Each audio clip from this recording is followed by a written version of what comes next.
कक्षा 12वीं विषय भौतिक शास्त्र अध्याय 1 आवेश और क्षेत्र।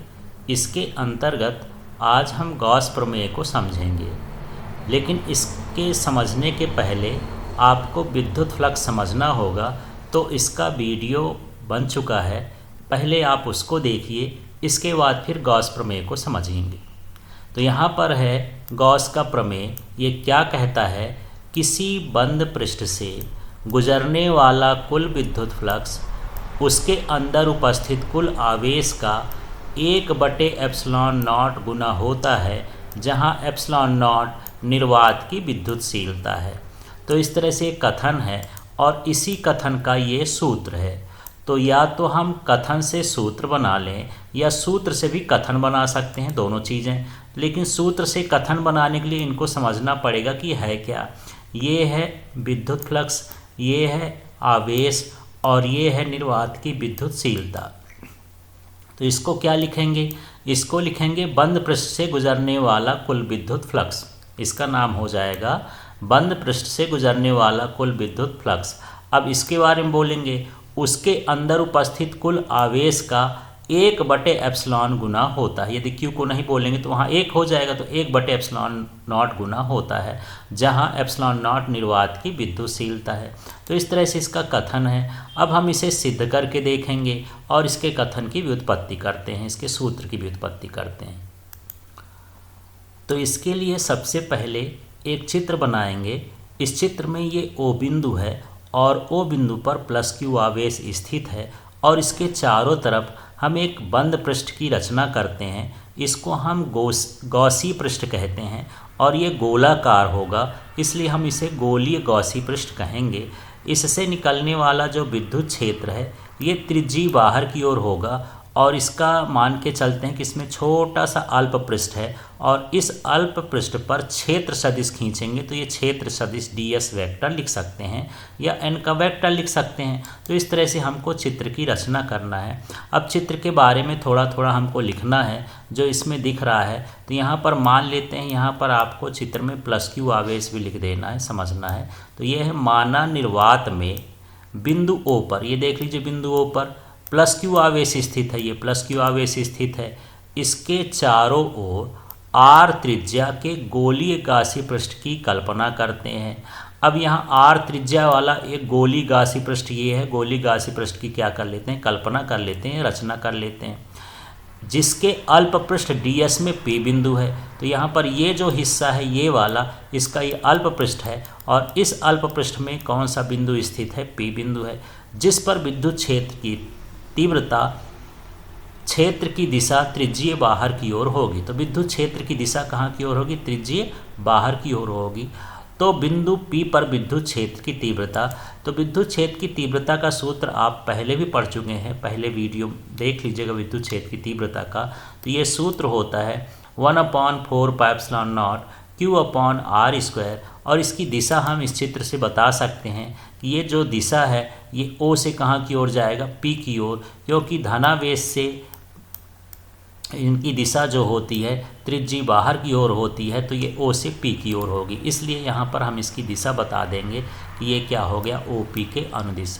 अब इसके अल्प पृष्ठ से गुजरने वाला विद्युत फ्लक्स, तो चलिए फिर से देखते हैं। यहाँ पर ये अल्प पृष्ठ ये वाला भाग कहला गया, ये हम छोटा सा यहाँ पर जो भाग लिए हैं ये अल्प पृष्ठ कहला गया। तो इस अल्प पृष्ठ से गुजरने वाला विद्युत फ्लक्स है। तो इसके लिए हमको दो चीज़ें जानना ज़रूरी है। एक तो यहाँ विद्युत क्षेत्र की दिशा E हो गई और इसमें एक हम लंबवत रेखा खींचेंगे जिस अभिलंबवत है, और ये क्या कहलाएगा, इसका क्षेत्र सदिश कहलाएगा। तो यहाँ पर हमको ये पता चलेगा कि क्षेत्र सदिश और विद्युत क्षेत्र की तीव्रता के बीच का कोण कितना है। तो ये दोनों समांतर रेखाएं हैं और समांतर रेखाएं तो कभी काटेंगे नहीं, इसलिए यहाँ पर जो कोण बनेगा वो शून्य बनेगा। अब इसी के अनुसार हम यहाँ पर सूत्र में इसका मान रखते हैं। तो अल्प पृष्ठ से गुजरने वाले विद्युत फ्लक्स का जो सूत्र होता है वो होता है d∅e बराबर EdS cos थीटा।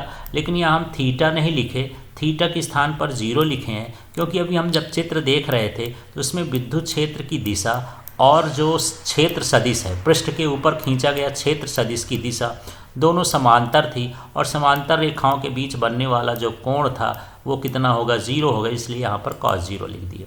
आगे के स्टेप में आप देख रहे होंगे कि यहाँ cos 0 नहीं लिखा है क्योंकि ये cos 0 का जो मान होता है वो 1 होता है, इसलिए यहाँ 1 लिखेंगे, 1 का गुणा करेंगे तो यही आ जाएगा, तो ये सब लिखने की आवश्यकता नहीं है। अब हमको निकालना है संपूर्ण पृष्ठ से गुजरने वाला विद्युत फ्लक्स।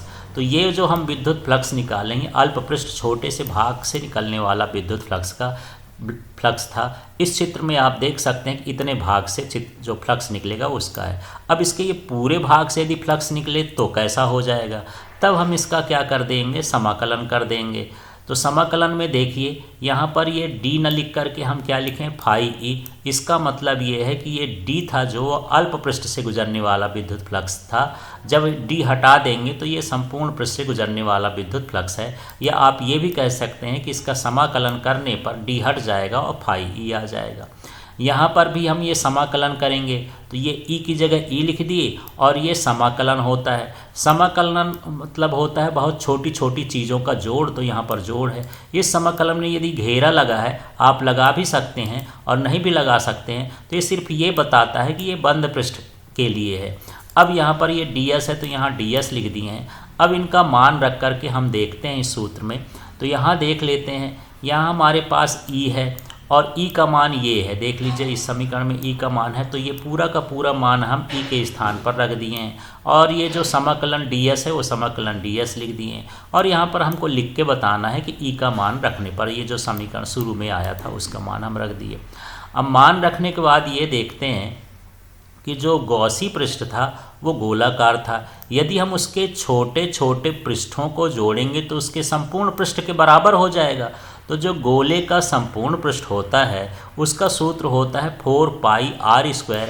इसलिए यहाँ पर छोटे पृष्ठों का जोड़ संपूर्ण पृष्ठ के बराबर होगा और संपूर्ण पृष्ठ के लिए जो सूत्र होता है वो होता है 4πr² गोले के लिए। अब यहाँ पर हम इसको बता देंगे कि यहाँ पर समाकलन ds जो होता है वो गोले के पृष्ठ के बराबर हो जाएगा और उसका सूत्र जो होता है गोले के पृष्ठ का वो होता है 4πr²। तो यहाँ 4πr² लिख देंगे। अब यहाँ पर जो कटने लायक चीज़ें हैं, जैसे ये 4π है तो ये 4π से कट जाएगा, r² है तो r² से कट जाएगा, तो Q/ε0 आ गया।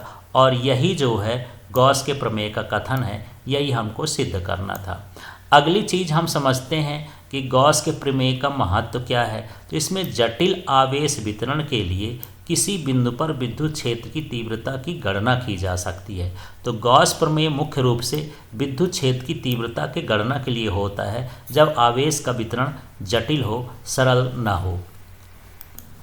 इसके अलावा कुछ चीज़ें और समझते हैं, जैसे है रेखीय आवेश घनत्व। ये क्या होता है, तो चालक के एकांक लंबाई पर आवेश की मात्रा को रेखीय आवेश घनत्व कहते हैं और इसको हम लेम्डा से दर्शाते हैं। ये सूत्र लिखता है लेम्डा बराबर Q/L। तो इसका मतलब यही है, इसको हम आसानी से बोल सकते हैं। यहाँ पर ये लंबाई है, तो चालक की एकांक लंबाई पर आवेश की मात्रा मतलब Q की मात्रा को रेखीय आवेश घनत्व कहते हैं और इसको लेम्डा से दर्शा देते हैं। यदि हम इसका मात्रक लिखना चाहें तो आवेश का मात्रक कूलाम होता है, लंबाई का मात्रक मीटर होता है। तो लंबाई बटे में है और तो मीटर भी बटे में होगा, ऊपर जाके -1 हो जाएगा। तो इस तरह से हम कूलाम प्रति मीटर भी पढ़ सकते हैं और कूलाम मीटर इनवर्स भी पढ़ सकते हैं। अब हम बात करते हैं पृष्ठीय आवेश घनत्व। ये क्या होता है, तो चालक के एकांक क्षेत्रफल। अब यहाँ से आपको इसके भाषा से ही समझ में आ गया, पृष्ठ मानिए क्षेत्रफल हो गया। तो एकांक क्षेत्रफल पर आवेश की मात्रा को पृष्ठीय आवेश घनत्व कहते हैं। तो इसको हम सूत्र के रूप में इस तरह से लिख सकते हैं, ये है सिग्मा बराबर Q/A। ये सिग्मा का चिन्ह है और ये Q/A हो गया। तो पहले हमको A को बोल देना है। तो A क्या है, ये है एकांक क्षेत्रफल और उसमें आवेश की मात्रा को हम क्या कहेंगे, पृष्ठीय आवेश घनत्व। और यहाँ पर जो इसका मात्रक है, तो आवेश का मात्रक कूलाम होता है और क्षेत्रफल का मात्रक मीटर स्क्वायर होता है। तो कूलाम प्रति मीटर स्क्वायर भी लिख सकते हैं और यदि मीटर को ऊपर लिखना चाहते तो मीटर पावर -2 लिख सकते हैं, इस तरह से। अब हम इसमें बात करते हैं आयतन आवेश घनत्व। तो चालक के एकांक आयतन पर आवेश की मात्रा को आयतन आवेश घनत्व कहते हैं। और यहाँ पर इसको सूत्र के रूप में इस तरह से लिखते हैं। तो ये जो बना हुआ है ये रो है और ये क्यू है, ये वी है। तो अब इसी को पढ़ेंगे। एकांक आयतन, भी माने हो गया एकांक आयतन पर आवेश की मात्रा को आयतन आवेश घनत्व कहते हैं।